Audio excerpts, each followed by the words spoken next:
What was the biggest impetus to buying Twitter?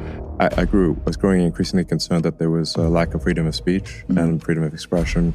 There was a lot of censorship, and a lot of censorship some of it was obvious, a lot of it was hidden. The average person is terrified. Effectively, what they're saying is they want the public to be misled and uninformed. I mean, the media is going to give you generally the dramatized Cliff Notes version of reality. I'll be honest, of all the things you do and all the companies you run, the one thing that does concern me, and I know concerns a lot of people out there, so I do have to bring it up, which is Neuralink. We put a chip in your brain to control your mind. Yeah. Okay. All right. Concerns not alleviated. Yeah, there you go. Jump right in. Step right up. Who wants one? It's not every day you get to talk to a visionary like Elon Musk. I'm lucky to be able to learn from him on the podcast and off air. When the cameras are off, people feel more comfortable sharing their personal strategies. Millionaires and billionaires invest in assets to counter inflation and crazy market swings. Elon himself has previously talked about the little-known power of physical assets, real, tangible investments that can hold their value during a crisis. But the real story, a group of everyday investors have already seen net returns of 10, 13, and even 32%. And they didn't need millions because they used Masterworks' art investing platform. So far, Masterworks has sold over $45 million worth of luxury art, handing the net proceeds right back to investors like us. Every Masterworks sale so far has delivered a return, and users have already invested over $500 million with them. Offerings can sell out in minutes, but Zuby listeners can skip the waitlist by going to masterworks.com and entering the promo code ZUBY, Z-U-B-Y, in the How Did You Hear About Us box. That's masterworks.com and use the promo code ZUBY. See important disclosures at masterworks.com/CD. What's up, ladies and gentlemen, boys and girls around the world? I would like to welcome you back to the Real Talk with Zuby podcast.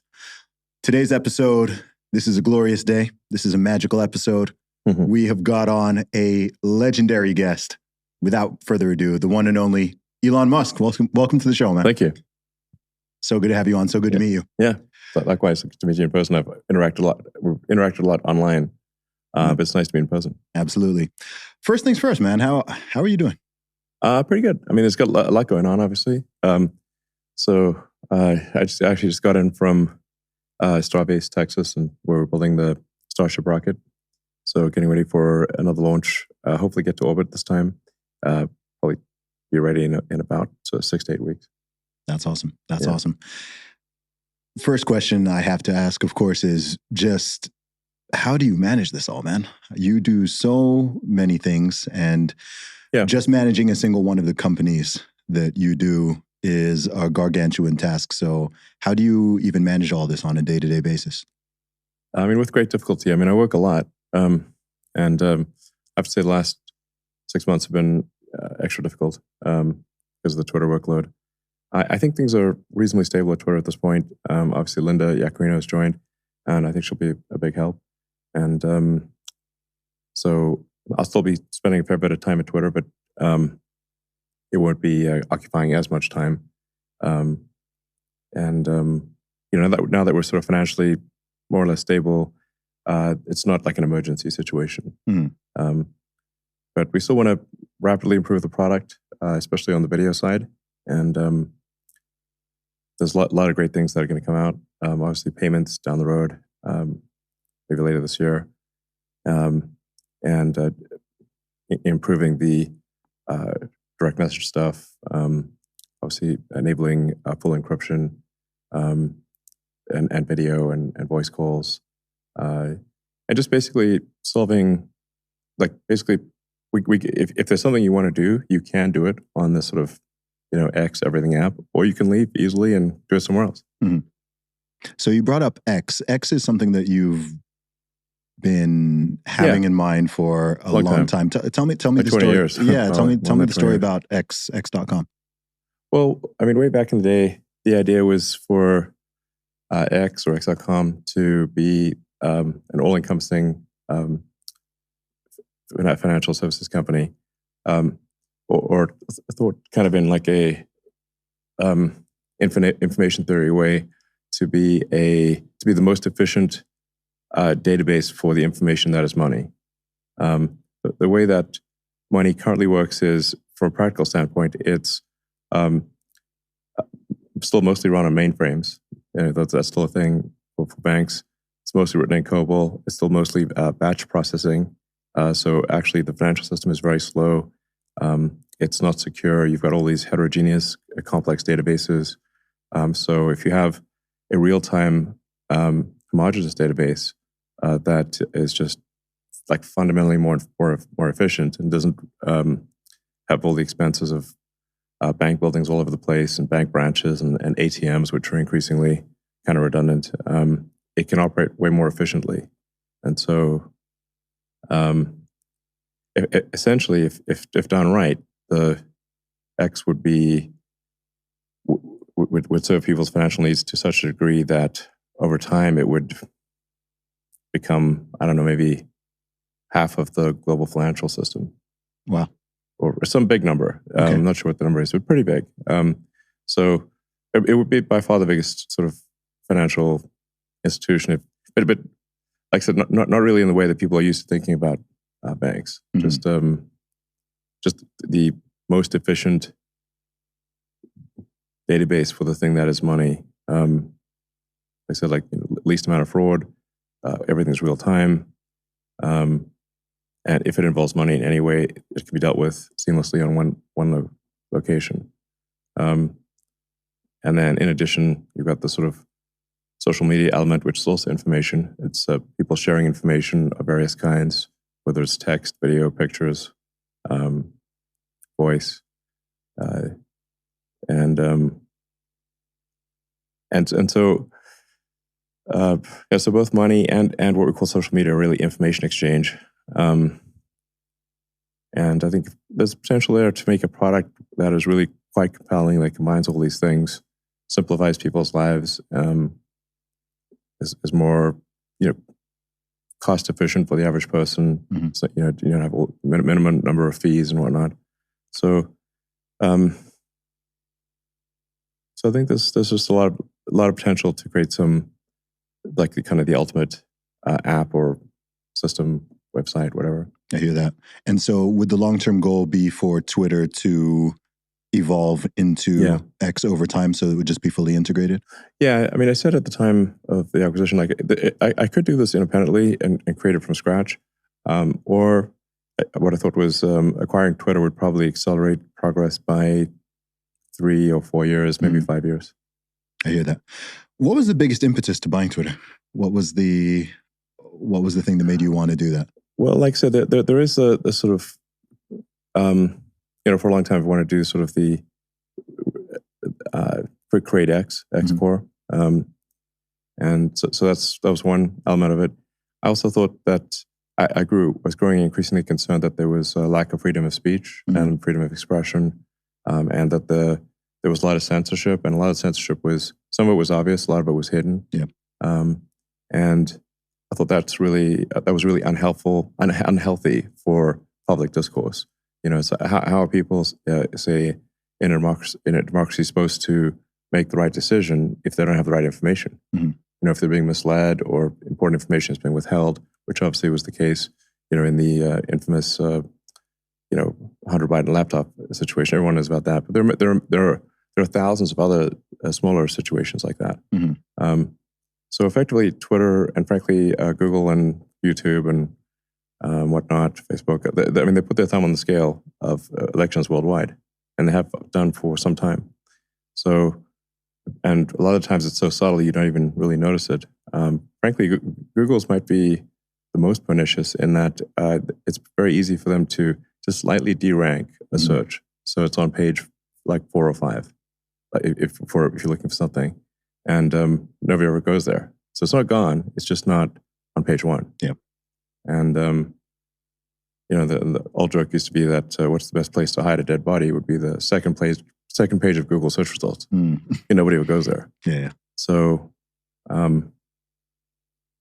so I think in order to have a solid bedrock for democracy, and frankly, even if a country's not strictly speaking a democracy, it's still good for the people to know what's going on. Yeah. We have to have at least one platform that you can count on that is maximum truth seeking, and that's what the goal is here with X/Twitter is maximum truth seeking, really allowing all voices to be heard. I mean, unless someone's doing something like just flat out illegal, then they should be allowed to say what they want to say. And free speech is only relevant if we allow people that you don't like to say things you don't like. Mm-hmm. Otherwise, it loses all meaning. And at least in the U.S., like the First Amendment is pointless. So, and if you don't let people you don't like say things that they don't like, and you censor them, it's only a matter of time before that censorship is turned upon you. Yeah, So that was the essential wisdom in the First Amendment, and so you can kind of tell that it's working if you see people that you don't like saying you don't like. That's a good sign, actually. Yeah. Something I've noticed traveling all around the world, and especially, I mean, recently I've been to all over the U.S. I've, of course, spent time in the U.K. I went to Australia recently. And it seems like in all these countries, these Western nations that are supposed to be, so-called liberal democracies, people are supposed to be able to speak freely and so on. The average person is terrified to speak their mind. It seems that the concept of freedom of speech has really been pushed to the side and marginalized. Yeah. It's something that is supposed to be a bedrock of our societies and nations and cultures. But something I found incredibly interesting, for example, when you bought Twitter, was that people were not afraid that they would be censored, but they were afraid that their opposition, especially people more on the right side of the aisle, would not be censored. They were afraid of the freedom of speech aspect. So how did we get there? I mean, I think that people like that should really look at themselves in the mirror and say, like, what are you actually asking here? You want censorship? You want things to be, you want information to be withheld from the public, even though it's fully legal? Mm-hmm. Effectively, what they're saying is they want the public to be misled and uninformed of all sides of the issue. That's obviously morally wrong. Yeah. But you have the situation where basically all the social media companies are based in the Bay Area, or I guess if you add Snap, it's LA, but the most influential ones are all in the Bay Area. So they have a very sort of far left position, especially in San Francisco. Mm-hmm. I mean, it doesn't get more far left than San Francisco, Berkeley. It's like, I was exploring the city today, and I noticed that. I felt that. Yeah, I mean, you can see like there's some pretty rough parts of the city. Mm-hmm. People sometimes say, "Oh, you must be exaggerating." I'm like, you just come to downtown SF on any random day. Yeah, it's the same thing, and it's like Mad Max Walking Dead situation. Yeah, it's horrible. Yeah, it's like you can't believe it.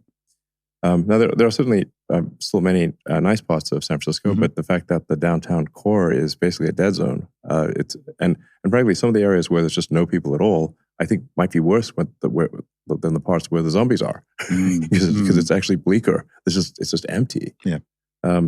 So, we clearly don't want to have a world where that policy is amplified to Earth. Where we don't want all of Earth to be like downtown SF. Mm-hmm. So you can see kind of like where the policies lead, and the evidence is right here. So it's one thing if that. If the sort of damage radius of an ideology is limited geographically to, sort of 10-mile radius or something like that, which is what say a niche ideology would be limited geographically. Mm-hmm. But when you've got some massive global megaphone, it's effectively a mind virus megaphone to Earth. If you have something like Twitter, Facebook, Instagram, TikTok to some degree. Maybe to a large degree. I've heard a lot of people voicing increasing concerns about TikTok, not from the standpoint of spying, but having a negative effect on the youth. Yeah. So shorter attention spans, and I don't know. How do you manage that aspect when it comes to social media? Because I understand that anyone running a major social media corporation, there are so many different points of interest and conflicts and ethical confusion. I think a lot of people think it's sort of easier than it must be, right? You've got, number one, I think people often forget that these platforms are global. They're global, yeah. They're not just in the USA. They're not just in one nation. There are 100 plus different countries, different jurisdictions with different laws, different rules. there's political elements involved, Yeah. and so on. You've got the, typical stuff that you're not going to want polluting any type of websites. There's various legal issues. But then also the goal of the platforms is to keep people on them. In most cases is to sell advertising, is to make them sticky and addictive and keep people coming back. But in your mind, where's the line on that between we can recognize some of the problems that social media is having, especially when it comes to younger people. Right. But at the same time, you do want people, of course, using the app and enjoying it and spending time on there. So in your mind, where do you think that balance is? Well, there is actually quite a lot of pressure from advertisers. Yeah. I mean, our advertising in North America and Europe is down like 50%. It's actually still roughly even in most Asia, actually. Interestingly enough, but in North America, it's down like over 50%. Europe's down about 40%, I think if we simply towed the line and kept going as it was before, then we would still have a lot of that revenue. So that actually freedom of speech was pretty expensive. Yeah, it really is. Cost billions of dollars. It's currently costing freedom of speech is currently costing about $2 billion a year. So this is a lot. Just on Twitter. And lost revenue, it's right now, roughly $2 billion a year. Yeah. Now, I think that could change over time. Hopefully it will. That over time, the advertisers will realize that actually Twitter is not some sort of hate speech purveyor. In fact, I get more laughs from Twitter than anything else. Yeah. Like if you say like laughs per day, I mean, it's more than everything else combined, at least for me. I sometimes see content I disagree with, but I don't find it to be sort of, a festering sort of pile of hate, what's your experience? I love Twitter. I mean, I've been using Twitter since 2009. Yeah, so you know it well. I've seen you can tell. I've seen it through a lot of different iterations, and what I did notice myself is that for the first few years of using Twitter, no one really worried about being banned or silenced, censored, shadow banned, all of that. It wasn't really a thing. It really started to ramp up, I want to say around 2015, maybe due to the US elections, and you started to feel the walls closing in, not just personally, but other people were finding, that person got banned. Yeah. Oh, that person. It's, it started out with people more on the fringes, but then it starts closing in and people start getting temporary. I mean, I got temporarily suspended for saying, okay, dude, once. That was my one suspension. Really? Yeah, I said, okay, dude, in response to somebody. And it's cool. I made a song and some great merchandise out of it in the end. But I had to delete that tweet. It literally just said, okay, dude. That's insane. Okay. And so people were getting banned for all these sort of things. And then now, in the past year, it's opened up again. Yeah. And I think people are having more fun now because they know, okay, I can make that edgy joke or I can say this or I can say that. You don't need to be walking on eggshells. Exactly. So it's like walking eggshells is just definitely going to be a buzzkill. Yeah. So our general philosophy is to hew close to the law in any given country. We can't do more than that. Yeah. As you mentioned, some countries, in fact, most countries, maybe all countries, have more restrictions on speech than the U.S. So we don't have any choice but to, obey the laws of any given country, or they'll simply cut Twitter off. So sometimes people are laboring on the impression that we can mandate what speech is going to be in some other country, and like we're not the government, So we'll do the best we can, but we can't go. If we just do illegal stuff, they'll arrest our employees, fine us, and then kick us out. Yeah. So we'll do the best we can, and I think we're doing. I'm confident at this point. We do the least amount of censorship. We're the most open. We're the only social media company that open sources its recommendation algorithm. Everyone else is still, just a black box. You don't know what's going on in there. And then we're making it better over time. So, we're going to add indicators. So you can see on your profile page, have you been search banned? Have you been visibility filtered? Is there anything that's affecting your account in a negative way? Like we're going for maximum transparency. And I think that's what really builds trust. You know, because it's one thing to say like, oh yeah, trust us, but why? Well, if you can see everything we're doing, you know, then you don't need to believe me. You could just literally look at the algorithm. You could just literally, you know, everything's, you know, completely above board.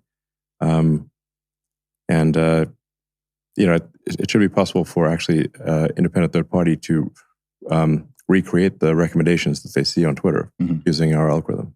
And frankly, we're still finding different layers of code that we didn't know existed. We just literally found one this week, which was it had like a reputation score for any given account, and if that account started trending, it would be deleted from the trending list. I mean, turned out I was one of those accounts. So the system would exclude me from any trends. That's interesting. And I think it was simply based on how many times an account had been reported. Okay. But not like dividing by total follower account or anything. So, you know, if like point. Oh, so if you just had a big following, then if anyone with big following is basically getting getting trend banned, which is crazy. Yeah. Or anyone that says anything remotely controversial or is targeted by, you know, bots or activists.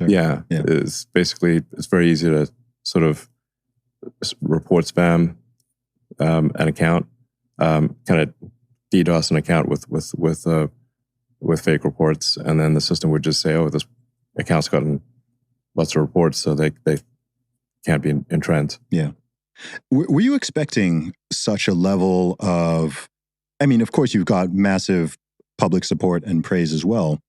And I know you've been dealing with this, criticism your whole career. Sure. But were you expecting, I mean, I guess number one is what level of backlash or criticism have you received? I mean, I see what I see, but Sure. I mean, from your perspective, how much has it been in terms of just the amount of stuff coming, whether that's from mainstream media or just from individuals and even other organizations?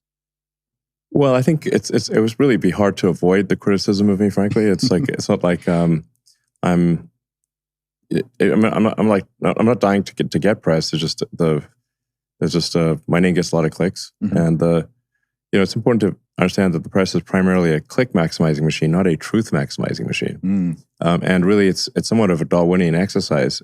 If you're not a click maximizing machine, well, you don't get the clicks, and then you don't get the revenue, and then the company goes under. Yeah. So the entire incentive structure is maximize clicks, not maximize truth.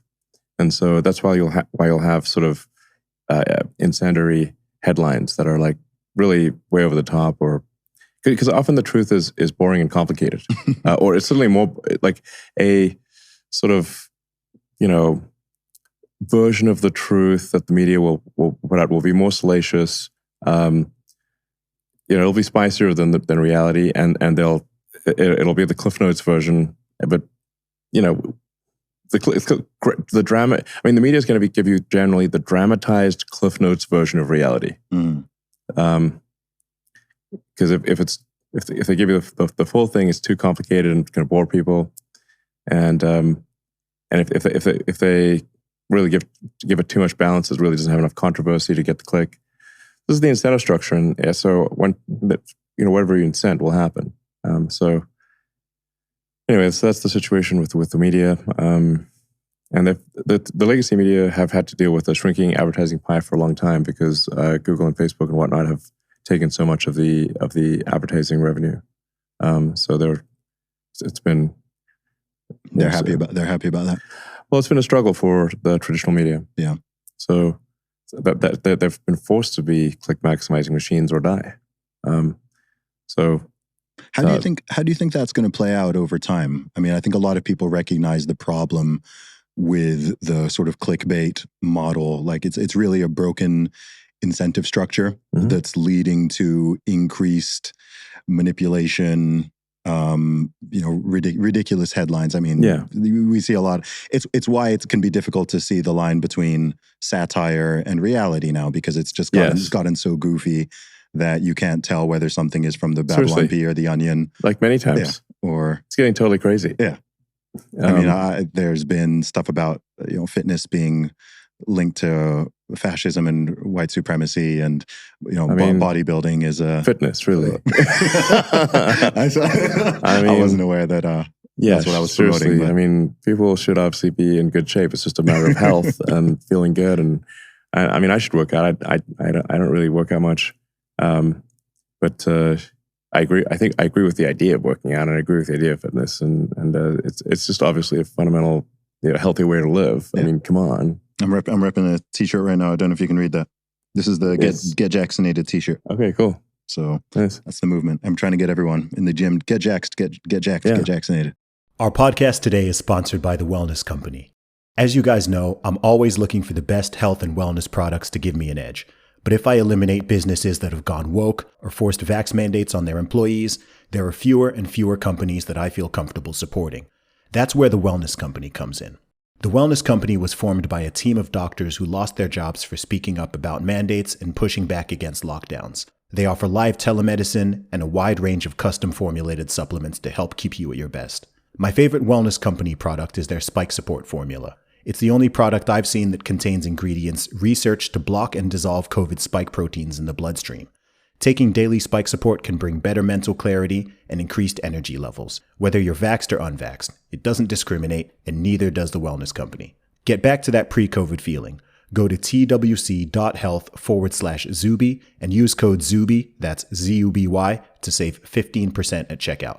That's twc.health/Zuby and use the code ZUBY at checkout. Something I wanted to ask you is, and this is a big question. But with all the stuff that you do, what motivates you? What's the big driver? Well, I mean, generally, what I'm trying to do is take the set of actions that maximize the probability that the future will be good for civilization, that we will expand the scope and scale of consciousness, so that we're better able to understand the nature of the universe. So I'd say I have like a philosophy of curiosity that's maybe best articulated by Douglas Adams in The Hitchhiker's Guide to the Galaxy. Okay. So where, that's where they famously has like the Earth's a big computer comes up with the answer 42, but the really hard part is what question to ask. So I think it's like we want to try to understand more about the nature of the universe, understand like, what does it all mean? Where do we come from? Where are we going? Where does this all end up? What's real? Are there aliens? I mean, well, they seem to be confirming some stuff quite recently. I mean, I have yet to see any actual evidence of aliens. So, and I'm really deep in space. Yeah. So, I mean, if there is some actual evidence of aliens or an actual UFO, I'll be there in a second. I mean, obviously, it's like, are we talking about bodies here? Or like, is it a UFO? Is it advanced technology? I mean, that would be very, very interesting. Hopefully they're friendly. If they manage to get all the way here from another star system, I mean, their technology is going to be far in excess. I mean, we'll be primitive compared to them, So, but I also think like if there aren't aliens, or that's actually perhaps even a bigger concern, because if there actually aren't aliens in our galaxy or anywhere near us, then effectively this consciousness on planet Earth is the light of consciousness is like it's a tiny candle in a vast darkness, and a fragile candle, and we should just do everything we can to make sure it does not go out. What do you think is the greatest threat to humanity? Well, I think digital superintelligence is a real concern. Mm-hmm. Now, I think that digital superintelligence, or artificial general intelligence, as it's called sometimes or mostly, is more likely to be good than bad. But it's just that the probability of a bad outcome is not zero. And I think probably the more we worry about a bad outcome, the less likely it is to occur. Okay. So I think we should be, just say like, let's try to steer the AI in a good direction. What do you think that potentially bad outcome would be? I mean, I've got ideas in my head. I've seen some sci-fi movies, sure. But I mean, the obviously the extreme case would be it wipes out humanity. That would be. It's not a 0% chance. Hopefully, it's a low chance, but it's not zero. Or it doesn't maybe it doesn't wipe us all out, but it's kind of like the chimps and the gorillas. They're in small sections of Earth, but they're and we don't like. It's not like we're like going and hunting them down or anything, but they're contained in small areas of Earth, and so they don't. We don't prioritize them. We don't prioritize them, and I'm not sure that like they're certainly not like expanding. Yeah, they got they're so they that could be also not a great outcome where it's like it doesn't kill all the humans, just keeps enough around just for the hell of it. Farm us. Or like just to see what happens, like study us like gorillas in the mist or whatever, just people would like just study us out of curiosity potentially. That would still not be a great outcome for humanity, No. I mean, I think we want to, like I said, expand the scope and scale of consciousness, both biological and digital, and ultimately go out, we become a multi-planet species, become an interstellar species, visit these other star systems, and maybe we do meet aliens, or maybe we visit these various star systems and we see, wow, here's an alien civilization that lasted 10 million years. And did incredible things, and then ultimately died out potentially. I mean, I think we could find that there's a whole bunch of dead one planet civilizations, never got beyond the home planet. I mean, due to expansion of the sun, Earth arguably may become uninhabitable as soon as 500 million years from now, which is a long time, but Earth's been around for 4.5 billion, so that would only be a 10% increase in the lifespan of Earth. And so, and if you date a civilization from perhaps the first writing, that's about 5,000 years old, and that's 5,500 years old. That's a kind of archaic pre-cuneiform in Sumeria. So that's sort of like that's a very short period of time. So we say like Earth's been around for 1.5 billion years. Writing is, say, 5,000 years old. So if you date civilization from the first writing, which is probably a reasonable number, then civilization's only been around for 1/millionth of Earth's existence. Not long at all. Not long at all. We're a flash in the pan, basically. So anyway, so I think we want to do everything we can to obviously make life on Earth great, and make sure Earth is solid, and that civilization is on a sound footing. Keep making Earth better, but then expand to Mars, and ultimately, to the rest of the solar system, and eventually to other star systems. Be a spacefaring civilization, like in the good sci-fi movies and shows. It's like Star Trek and whatnot. Let's go out there and see civilizations we've never. I mean, it'd be pretty cool if we meet aliens and hopefully they're friendly. And just gain a vastly greater understanding of the universe. I think it might depend on which humans they meet first, whether or not they. I think we need to be quite cautious about who they meet first. Because they might form some quick judgments based on that. Yeah, I mean, we at least want to have the opportunity. Right now, we don't really know how to go anywhere close to the speed of light, let alone beyond the speed of light. So it will take us a long time to get to near star systems. I mean, optimistically, with known physics, we could get to the nearest star system in about 40 or 50 years. Okay. It would be very difficult to even make it that short. It's a long time to be traveling through deep space. So anyway, I think that's the future that's exciting. And there need to be things that are exciting and inspiring where you wake up in the morning and it's not just about solving one problem or another or some sort of internecine struggle between the humans, but that there are inspiring goals collectively as humanity where we're really excited about that. And I think being a spacefaring civilization is something that I think a lot of people would find very exciting and inspiring. And even if they don't go themselves, they can just kind of live vicariously through those that went. I mean, I think with the Apollo landings, it was they were literally said for all mankind. And I think everyone was proud to be a human at that point. Yes. It's like we actually went to the damn moon. That's such an important sentence you just said there. Actually, wow.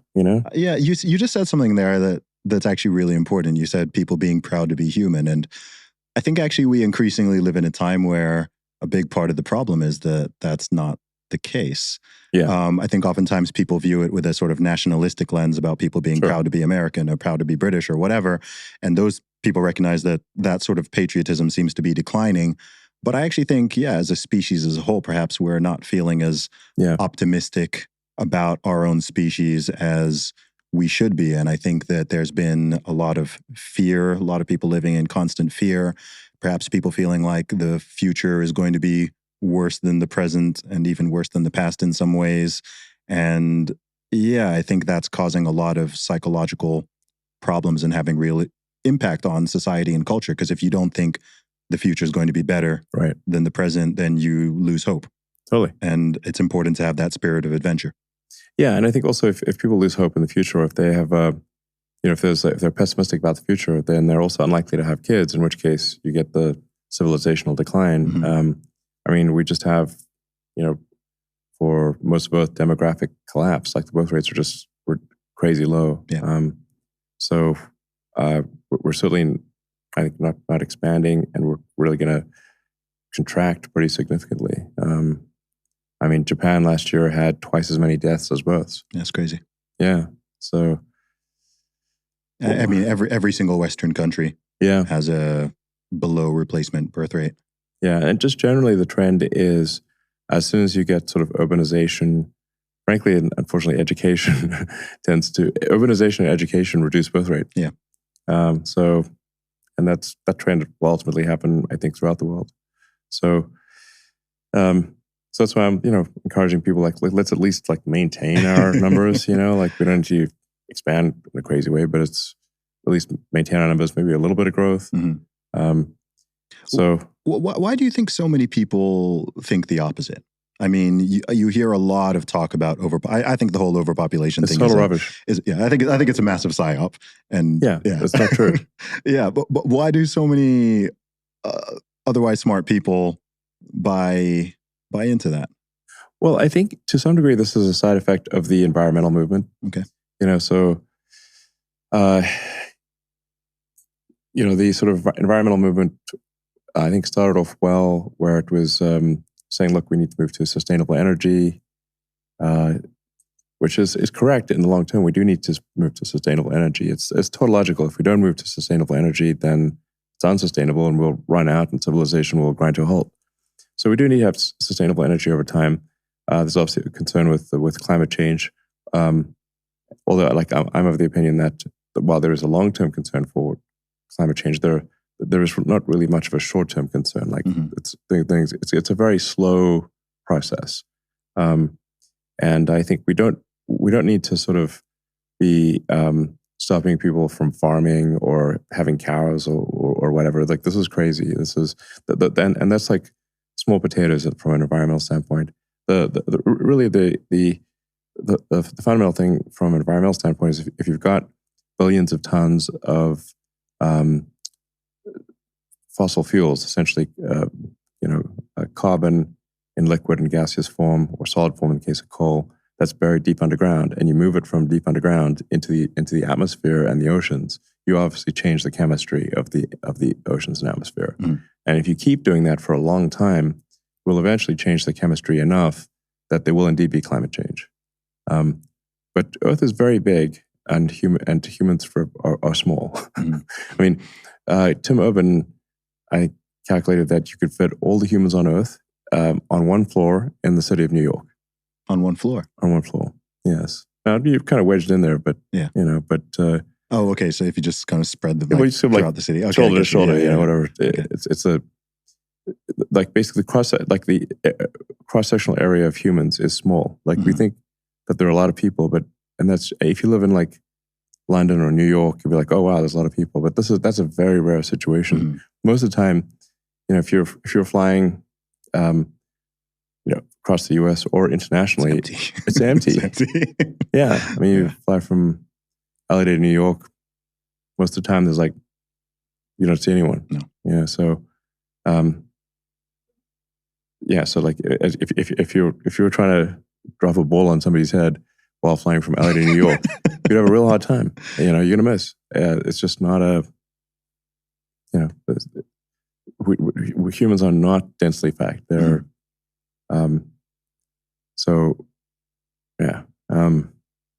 Plenty of room for more people. That's basically the situation. So anyway, I think the environmental movement kind of got somewhat overzealous and kind of was, and like in the limit of environmentalism, you sought to conclude that humanity is a plague on Earth. That humanity is actually the problem. That's a big one.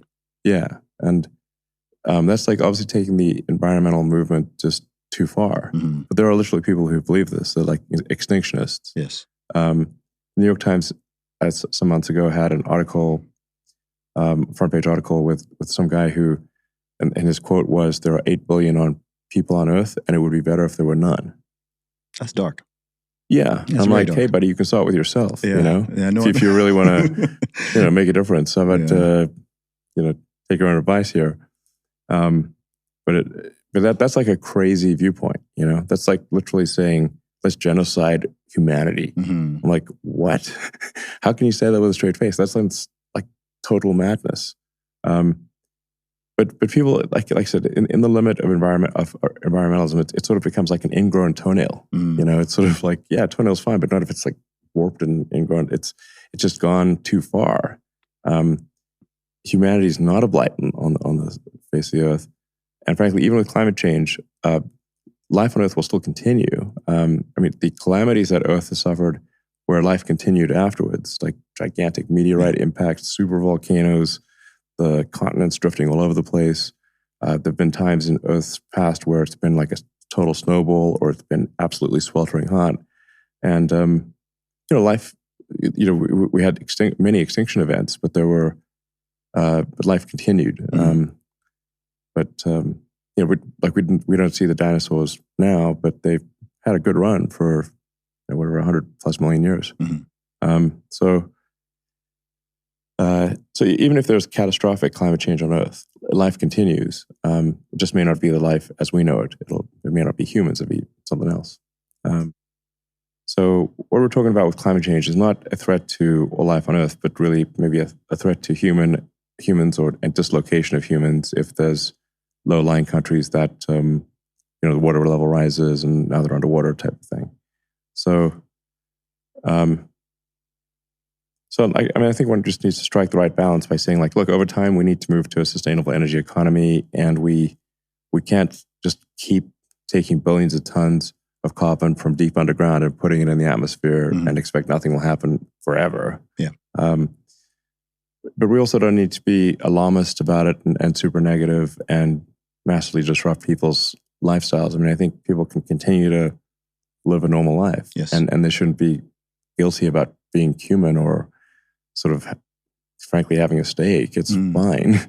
Yeah. It all, something that strikes me with that agenda as well and people who push it is it also seems like Western countries climbing the ladder and then pulling the ladder up after them, right? So when you have large developing nations, somewhere like India, lots of parts of Africa and so on, and it's like, okay, the Western nations have gone through this whole process to even get to a stage where you can afford to care about such things.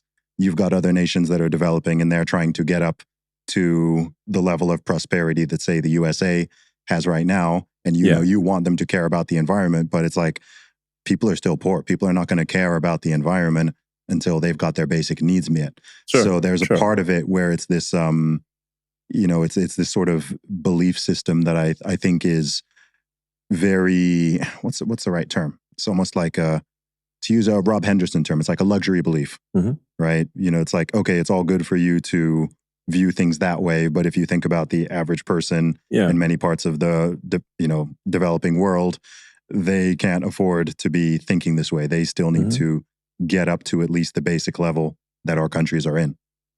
Yeah, I mean, I agree with that. I agree with what you just said, but I also think that the cost of sustainable energy has been dropping tremendously, and you're seeing a lot more wind and solar, and pair that with the battery, and you've got continuous power from wind and solar.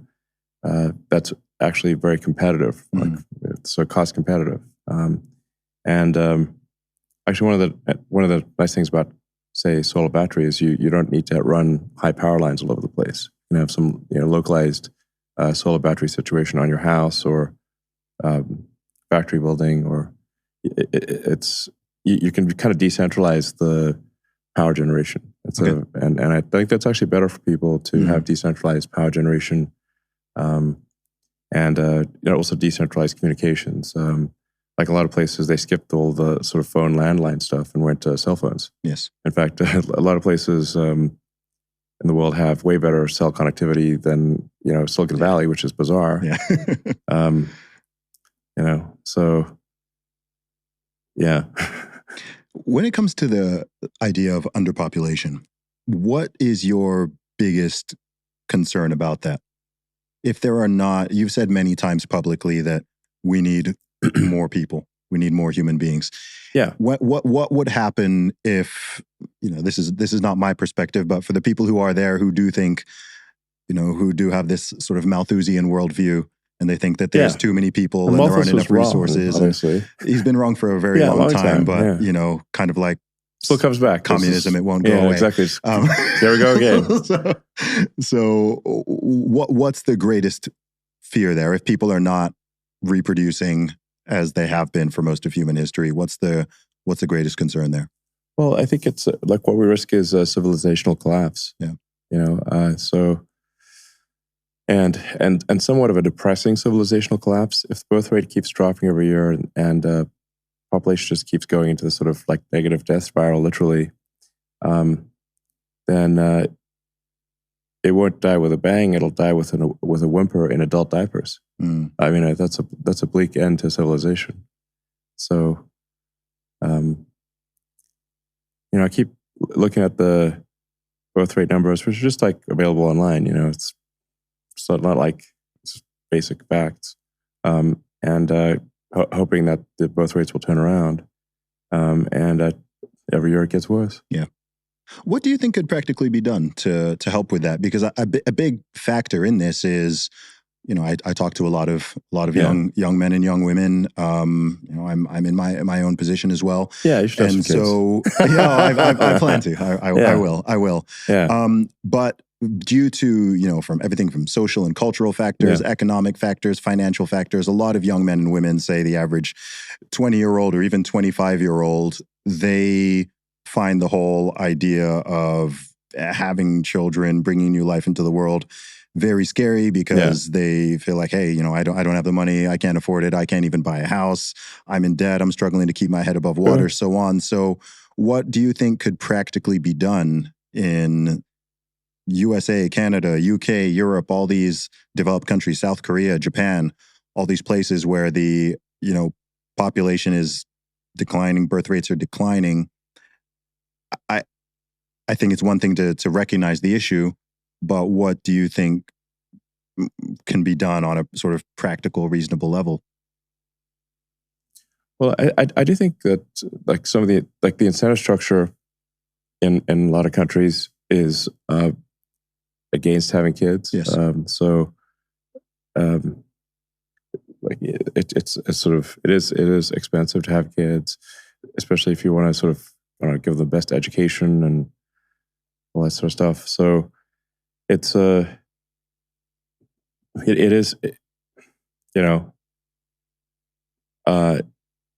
financially difficult. Mhm. I mean, I say that, but then ironically, the higher someone's income, Fewer kids. yeah.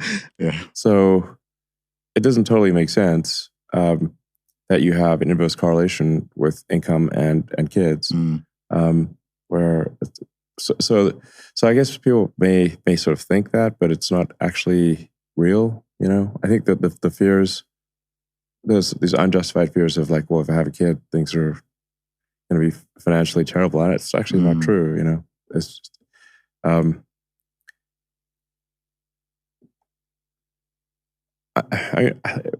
don't know that I have a good answer to this because I'm trying to figure it out. I mean, I know that for a lot of young people, and some of this is media and cultural programming, but a lot of people have been pushed over the decades the idea that having children ruins your life.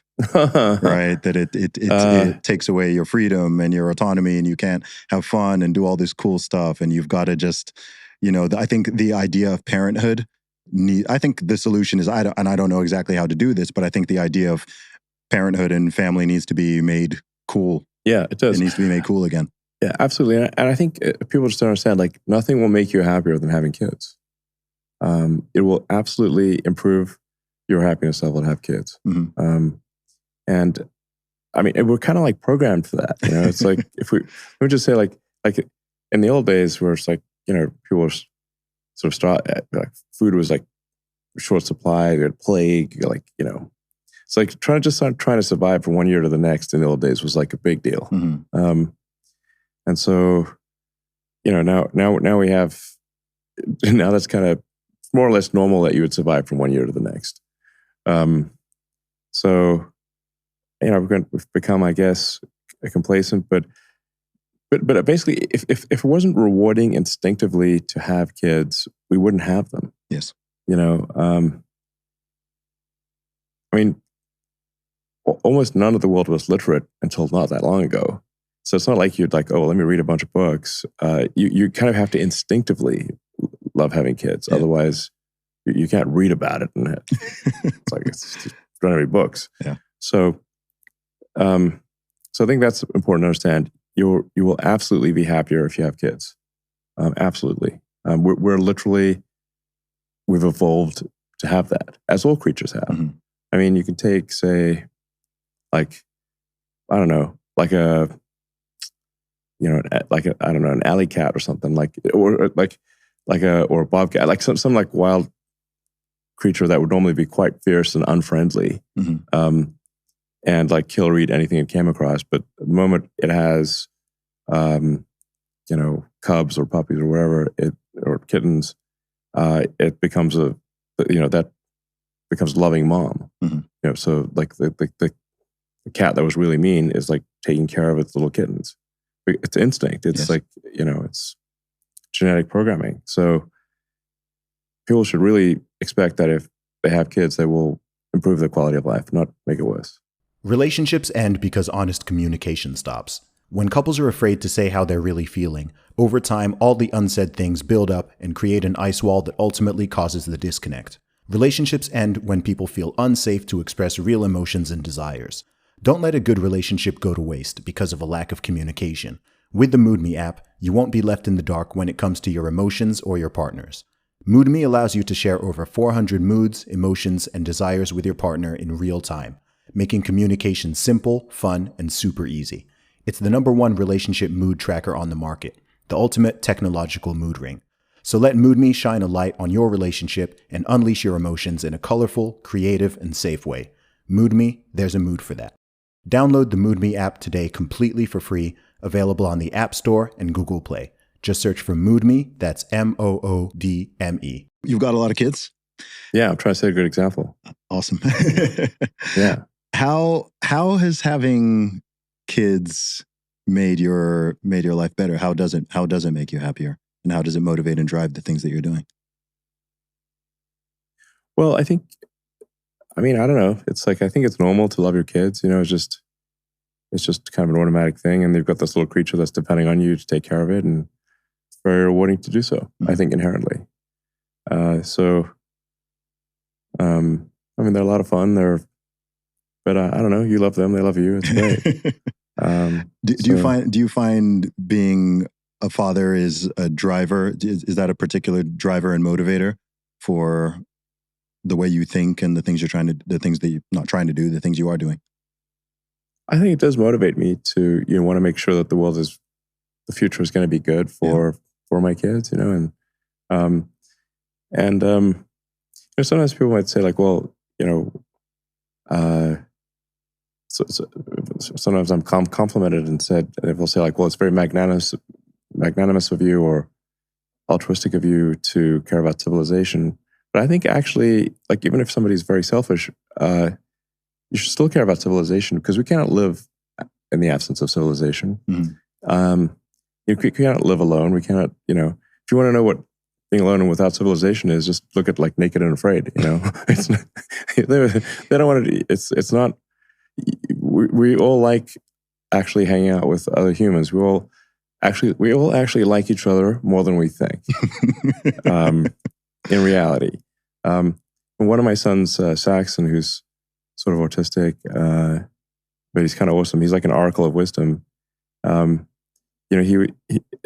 for a long time he was very. I'd try to have like a family dinner at a restaurant once a week. Just go out somewhere, and Saxon for a long time didn't understand why we were doing this. He's like, why are we going out? And then finally he had an epiphany and said, oh, the reason people go to restaurants is to hang out with strangers. And I'm like, yeah, that's actually true. Yeah. Because you can get the same restaurant food delivered. You can call your friends over. Yeah. But you know what you can't get unless you go to a restaurant is hanging out with strangers.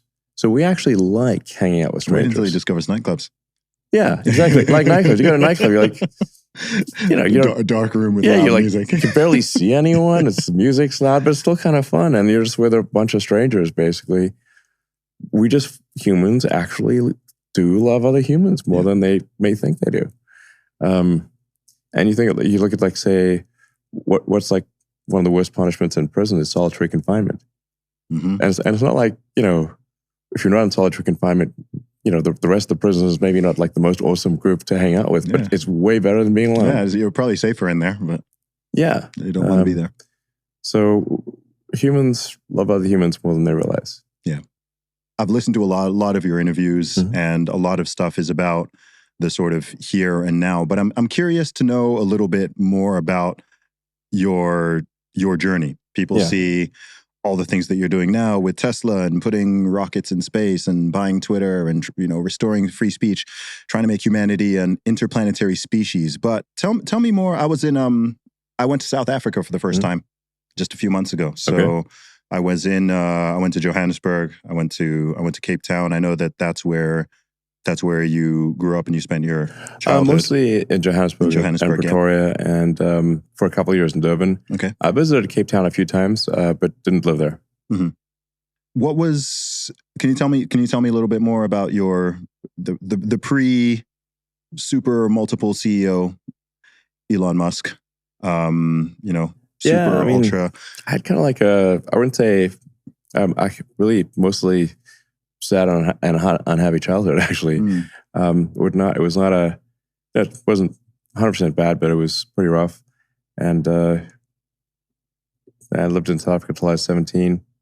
And then I was able to get Canadian citizenship through my mom because she was born in Canada. Okay. And so I was like, well, I left when I was 17. I think my views of South Africa are somewhat scarred by kind of a negative childhood experience, like literally scars. Yeah. I have literally quite a few scars. It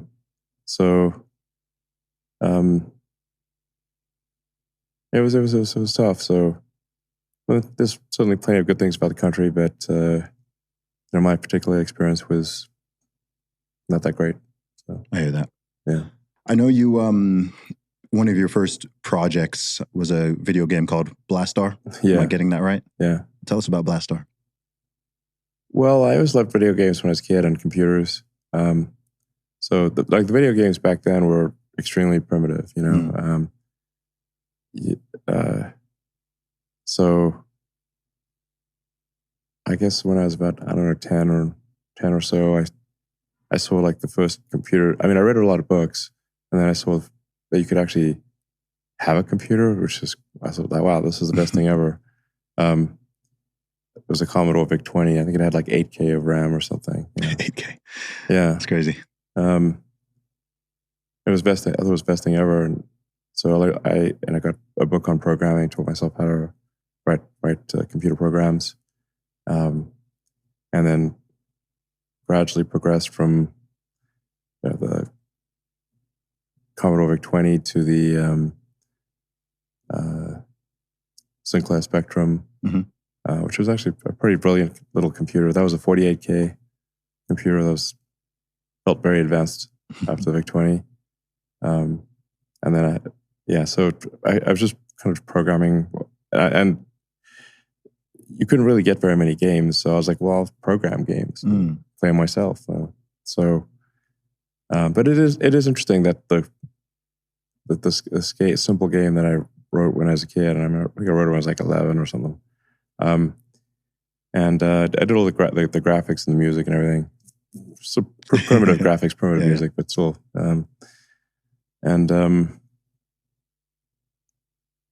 I was actually, I sold the game for money, which wasn't that much money, but it was a lot for a little kid. And I wrote a bunch of other games too when I was a kid, and then actually I worked briefly at a software company, a games company called Rocket Science in Palo Alto, which had nothing to do with rockets. It was just a games company. And then I don't know. I wrote software for almost 20 years, from like ages roughly 10 to 30. And I heard you used to play Quake a lot. Yeah, and got pretty darn good at that. Yeah. So, played a lot of Quake, and had one of the best teams in the country, actually. And I think it was the first paid esports thing in the US, or certainly one of the first. And we ended up coming second in that. We were actually coming first, but then the best, I was the second best person on the team. The best person on the team, his computer crashed halfway through the game, so we ended up coming second. But I think like we made a few $1,000s or something. So it was pretty good at Quake back in the day. Yeah. And I heard you wanted to get into, or at least you thought about getting into programming video games, but then is that fair to say? I did actually work on some fairly advanced video games at this company, Rocket Science. Okay. But that's I like video games, but I wanted to sort of have as big of impact on the world as possible. Like I said, like try to take the set of actions that I think are most likely to result in a good future, be as useful as possible. So I was, for a while there, was pursuing a path of developing technology for electric vehicles. And that's what I was going to be doing my graduate studies at Stanford on, is sort of advanced energy storage technology for electric vehicles. And are putting that on hold to start an internet company, because I figured like the technology of electric vehicles would advance and I could come back to it, which I did later. But the internet was like, which was going supernova at the time, and this is in 95.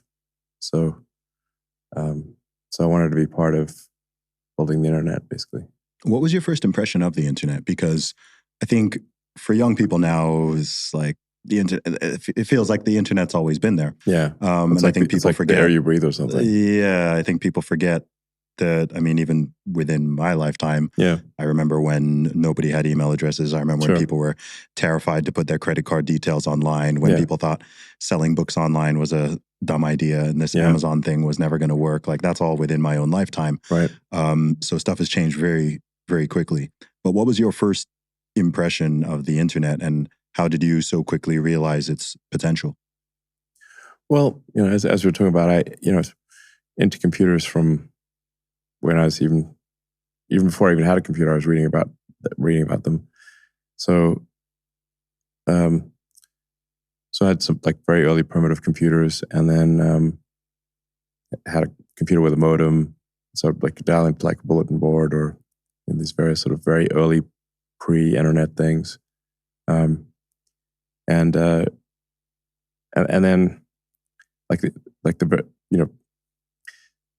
you started to have the internet go beyond just universities and like a handful of universities and government institutions to be kind of commercialized, and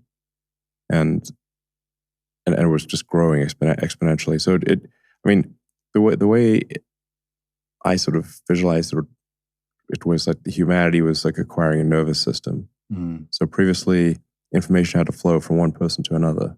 So you either had to meet in person, you had to call them on a phone, or somebody had to carry a letter by hand to someone else, and that was the way that information flowed. Mm-hmm. And if you wanted to have access to a book, you'd have to go to a library, and the book, most of the libraries would only have a very small subset of the books that exist.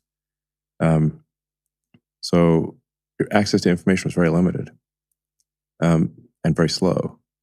But as soon as you have the internet, where everyone's connected, now you could be in a very remote location, and if you've got access to the internet, you have access to all of humanity's information, everything. You have access to the entire kind of collective group mind. So it's like moving from like where we're communicating almost like via osmosis, like just like literally direct contact to, and very limited amount of information to now anyone has access to all of the world's information. The internet, you can learn anything on the internet for crazy. free. Yeah, all like the MIT lectures are on YouTube. You can become an expert in anything for free if you've got an internet connection. Yes. And I think people haven't realized that yet. Yeah, I guess if you ask them, they know it's true, but they don't quite appreciate that the equality of access to information is so radically better today than it was in the past. It's no comparison. For a long time, like books were very rare, and like people would have a small collection of books. Before the Gutenberg press, they'd have to literally copy out the book by hand. So having a book was like a relic. Yes. It was like hardly anyone had books, hardly anyone could read, and even those that had books didn't have very many of them. Mm-hmm. Then you had the Gutenberg press thing, and now you can make copies of books. But still paper, still limited, still not that many.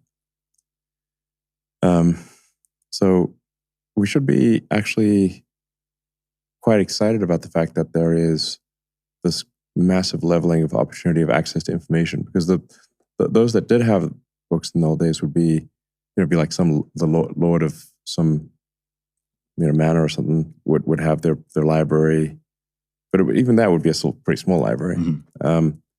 And most people had no books. So now you have access to vastly more information than, the King of England did. Yes. Like even 100 years ago, mm-hmm. like even say 40 years ago. Like the average person right now has access to more information than the most powerful person on earth did in say 1980 or even 1990, frankly. I know. I wish it felt like it. Well, so the thing is that like it's in human nature to that our expectations recalibrate. Mm. So, because the difference between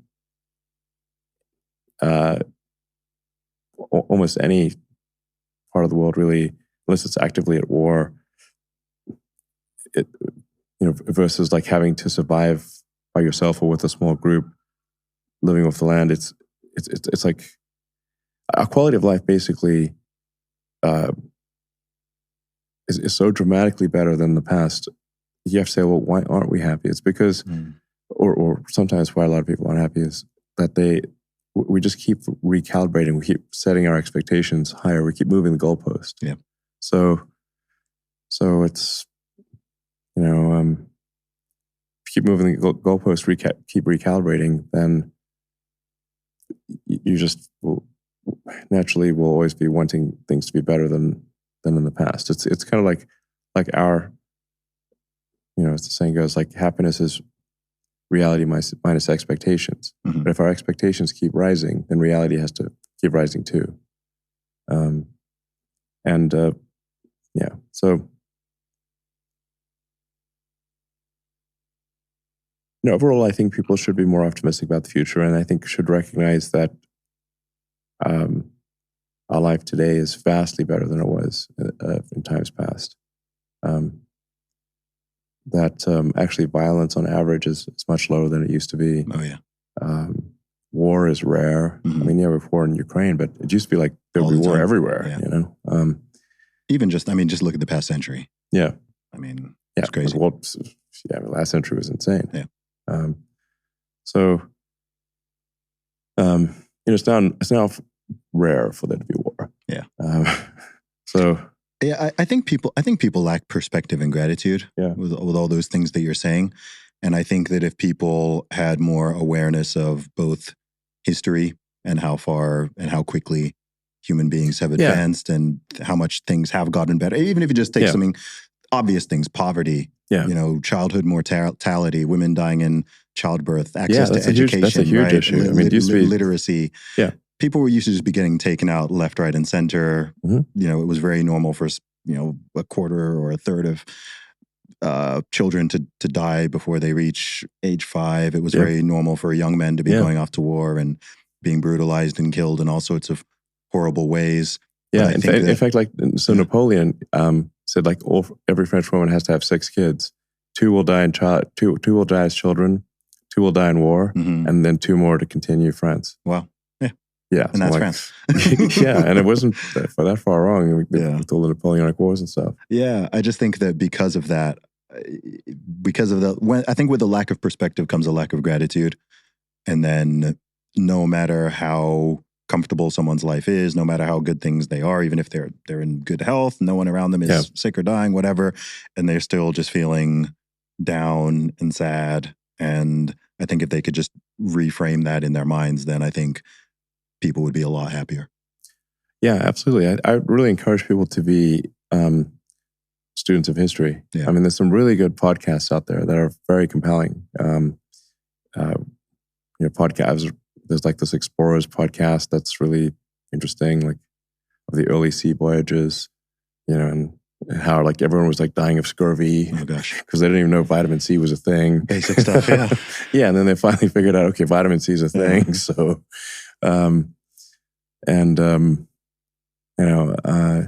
I mean, if you read history, like, man, it used to be like we'd have like plagues every year. Like a third of the city died. I mean, they only discovered germs fewer than 150 years ago. Yeah. Right. So people didn't even know the idea that you even should wash your hands. Yeah, exactly. Before delivering a baby or something. That was new.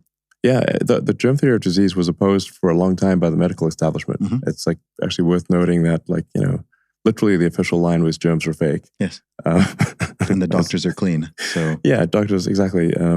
If you don't have like a good sort of microscope or something, and someone tells you that there's like these tiny creatures that you can't see. I mean, it sounds like witchcraft, you know? Yeah. It's like that there's tiny creatures that you can't see that are on your hands, and if you touch something else, those tiny creatures are going to go into someone else, to basically bacteria and viruses, and they're going to make them sick. Make them sick and maybe die.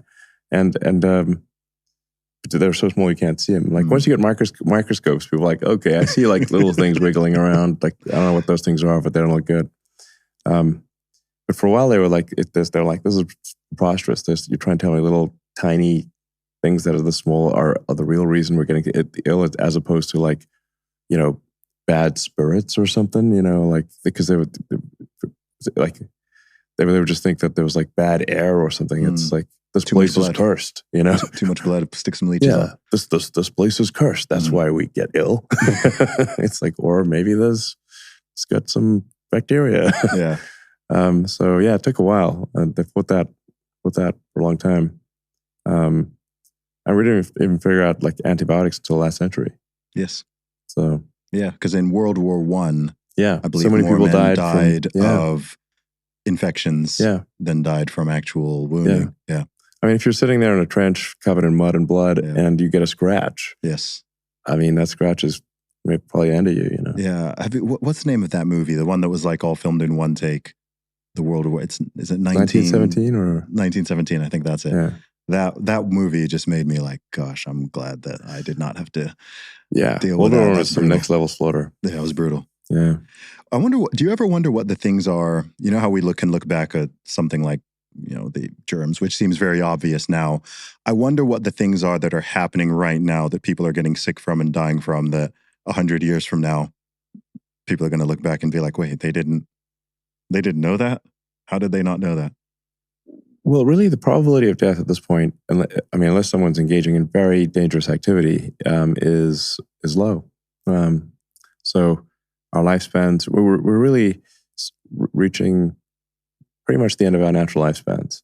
So now if somebody drinks a lot of alcohol, heavy drugs, or smoking is really bad, you know, these things can have a serious impact on lifespan. But if you don't do anything like that, you're probably going to live till 75, 80 years old. You know, we're kind of like pre-programmed to live around that. Human lifespan's around 80. You know? So that's just what's programmed into us. And then actually, for whatever reason, women are programmed to live slightly longer than men. Mm-hmm. So it could be that you got XY chromosome, and like men don't have the redundancy of a double X chromosome. So if there's an error on either the X or the Y, it's going to, you know, reduce your lifespan. I think actually technically testosterone, also reduces lifespan. Yeah, it does. Yeah. Yeah. So.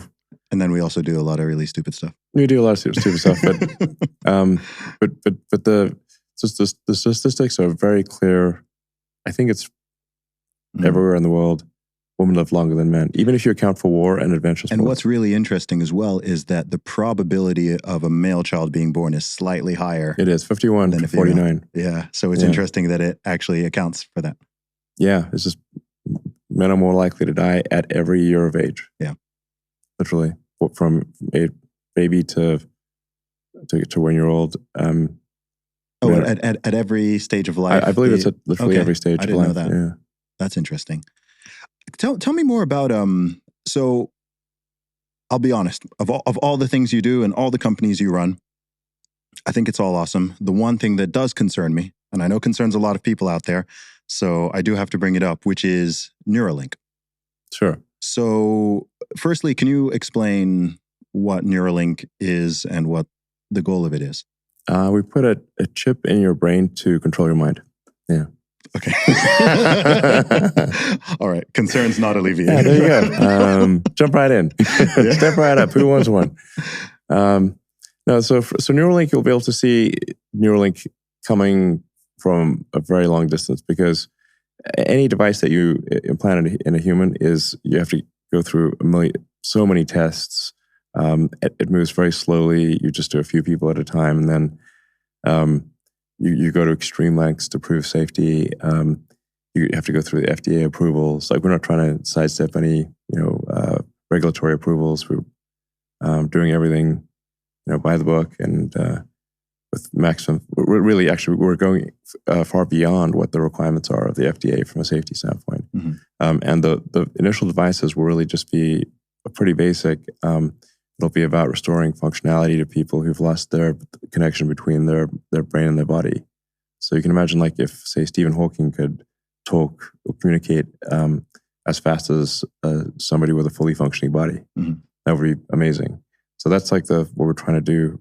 That's our first application, is to restore functionality to quadriplegics, tetraplegics, and people who've just, for whatever reason, no longer have a connection between, or if a limited connection between their brain and their body. Mm-hmm. And then the second application would be restoration of eyesight. So if somebody's gone completely blind, maybe even has lost the optic nerve, you can actually still directly stimulate the neurons in the visual part of the cortex. So you can give a direct vision to the brain.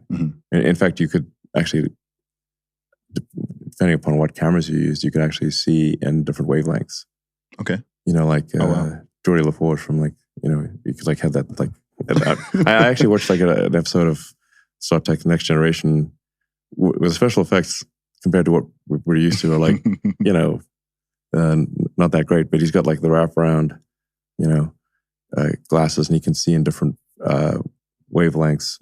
So you can see ultraviolet, infrared, and that kind of thing. So you can actually do that. You could say you could see in radar if you want. And what's the long-term goal for it? Because I think myself and others, I think the first part sounds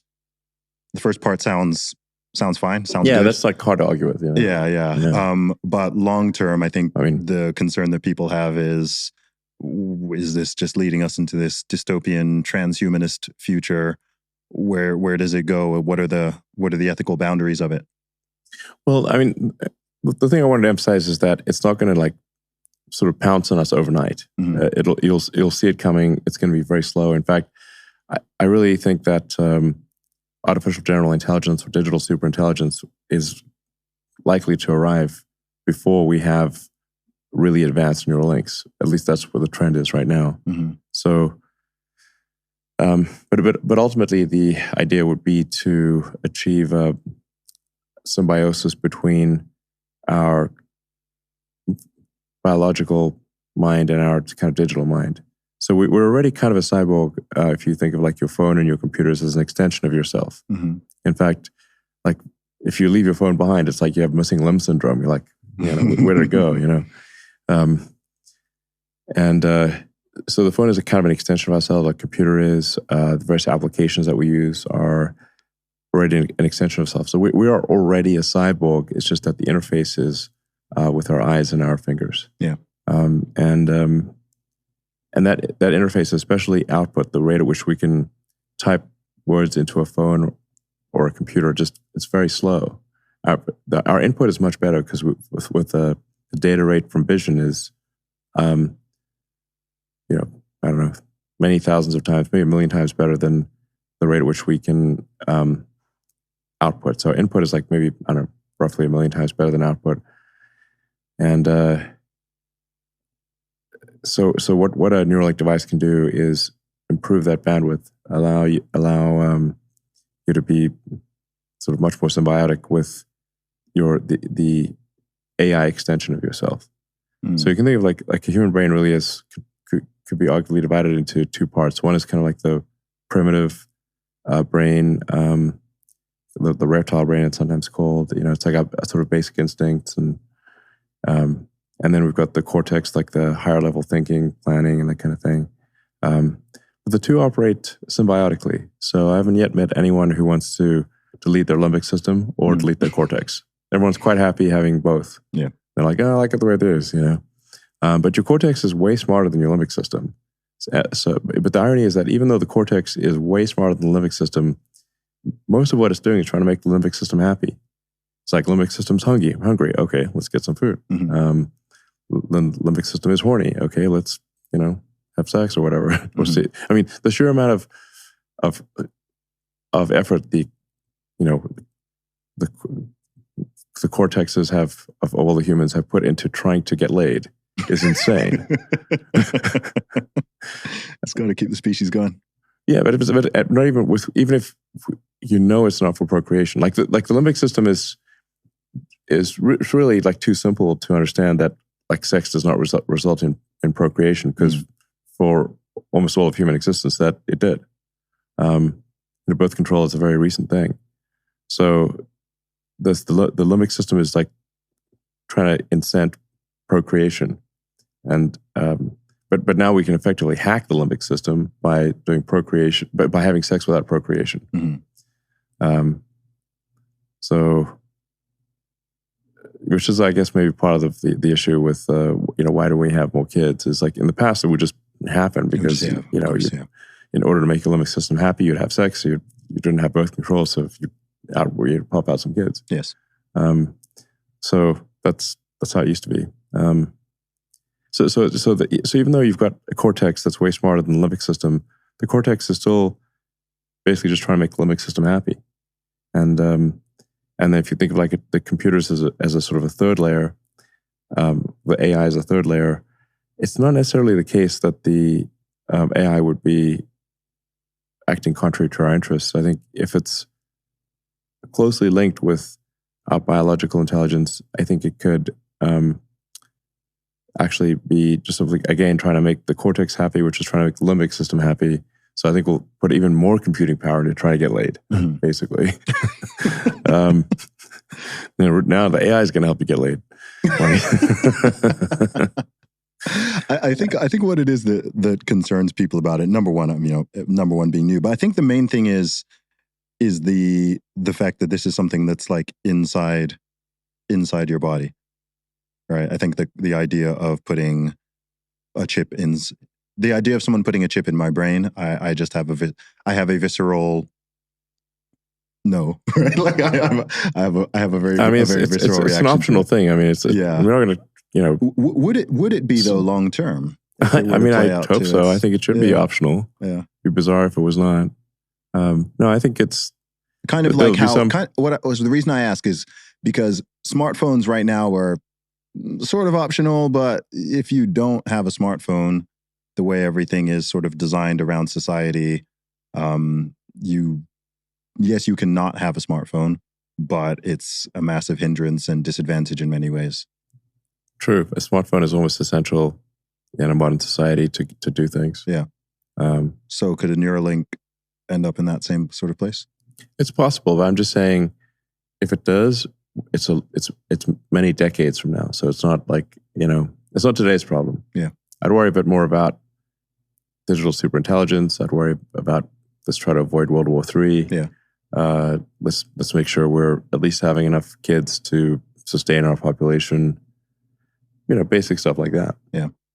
What's your greatest concern with artificial intelligence? Because I know that you have worked with it, but also I know it's something that you personally have massive concerns about as well, which you've voiced in this podcast and elsewhere. Yeah, I think that actually the most likely outcome for artificial intelligence is that it is good, that it will improve our lives, most likely. But there's some chance that it will not, and I think we just need to be cognizant of that and understand it's a powerful technology, it's a double-edged sword, and we need to put a lot of effort into ensuring that we have a good AI outcome and not a bad one. What does a good one look like? Well, I'd recommend people read the Ian Banks books, the culture books. That's the best representation of a positive AI human future that I've seen. Okay. So that's my recommendation. I mean, it effectively AI. I think it will massively enhance human ability. It's like just a massive amplifier of human ability, just like the computer was. So really, it's just a question of like, does it? There's some risk that it doesn't merely amplify human activity, but it starts basically just being in charge. Yeah. And there's some risk it may view humanity negatively and decide that we're a blight on the earth. Like I think like a very dangerous thing would be if the sort of human extinctionist philosophy somehow got into AI, that would be bad. Like that guy that was on the front page of the New York Times saying, the 8 billion people on Earth. We don't want him coding it. We don't want him coding it. Yeah. Safe to say. And there's quite a few people in this neck of the woods who have that either explicit or implicit extinctionist view. Yes. Where they view humanity as a blight on the face of the earth. Yeah, there's a lot of antinatalists in the world, and people who anti-human. Yes. Like you said, people who don't have the pride in being human, right? There's people who they feel like guilty or something. People who even say that that's a speciesism. That's yeah. I mean, I'm a human supremacist. I'll be open about that one. Yeah, I mean, I think we got to fight for Team Human. Like, if we don't fight for it as humans, who will? Yeah, I mean, if the Earth exists and humans do not, then it's like we're saving the planet for who at that point? Yeah. What do you think about AI replacing jobs, though? Because that's a big concern. Even if AI doesn't sort of go rogue and start doing something directly horrible, I think a lot of people's concerns is just, hey, what about everyone's jobs? AI will certainly be very disruptive because jobs will be different. So no, I think the rate of the change caused by AI is going to be pretty radical. So there will, a lot of jobs that currently exist won't exist in the future. But I think there will be new jobs. And I do think, like in a benign AI scenario, we will really have an age of abundance. I think really goods and services, unless they're artificially made scarce, like it's specialized artwork, or you want that particular house in that neighborhood, like it has to be an artificial scarcity. But anything that is not made artificially scarce will be plentiful, as in a benign AI scenario. You'll be able to have any products and services you want. Mm-hmm. That anyone will. Does that not start to cause a whole new level of problems? Yeah, it does. Yeah. It's like there's some things which sound like a blessing, but may in fact be a curse. Yeah. Like I think you will live forever. It sounds like a blessing, and it's actually a curse. You would not want to live forever. You don't know how long forever is. And if you say another potential curse is you can have anything you want effortlessly. Mm-hmm. Are you sure you want that? Yeah. Does anything matter at that point? Yeah. And what about the value? I mean, I think a lot of the value of work isn't just getting money to buy things. It's the meaning, it's the purpose, it's knowing that you worked for this thing, right? It's different. Yeah. It's different to get $10 million because someone just gave you $10 million or you won a lottery versus you created a business and sold products and services that helped you to earn that money. Exactly. So it's like, how do we find meaning and relevance? Yeah. If you have an age of abundance where the computer, you just ask for anything and get it, it is something we'll have to struggle with. That'll be, I don't know.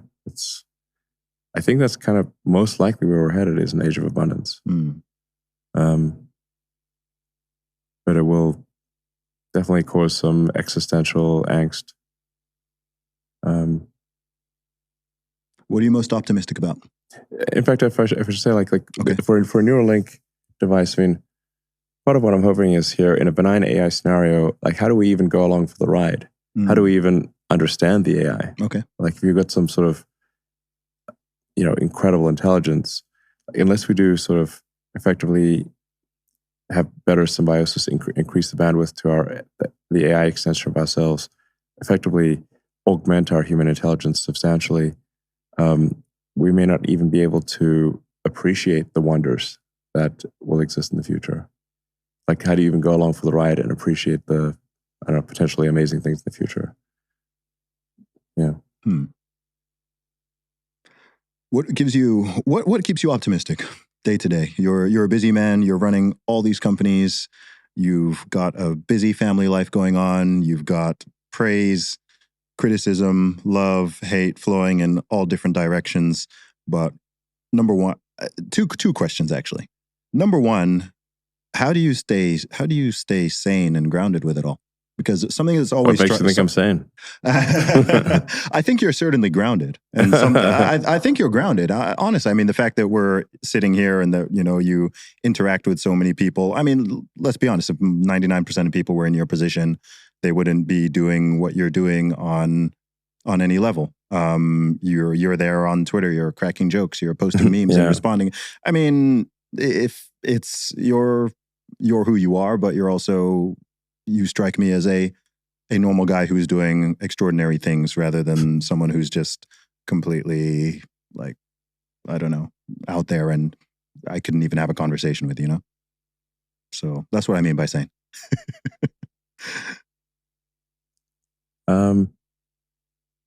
Well, I do think it's important to, not get, quote Scarface, don't get high on your own supply. Of course, in the end, he did. but you don't want to start thinking too highly of yourself, because it actually reduces your feedback loop. You know, if you think you're too smart, you stop listening to criticism. So I think, you know, Twitter's actually helpful for that. You know, certainly people will not shy about voicing their opinions. So the frogs with 20 followers keep you in check. Yeah, I mean, I've got you know, like there's just some things I'm trying to get accomplished, and you know, advanced rocketry and sustainable energy, and in the case of Twitter, freedom of speech. So I think these things mean a lot to me. So I guess I'm motivated to get these things done. In order to get these things done, I have to stay sane, because you know, like physics is a law and everything else is a recommendation. And if you go crazy and you don't do things that, you know, agree with physics, the rockets blow up, the cars don't work.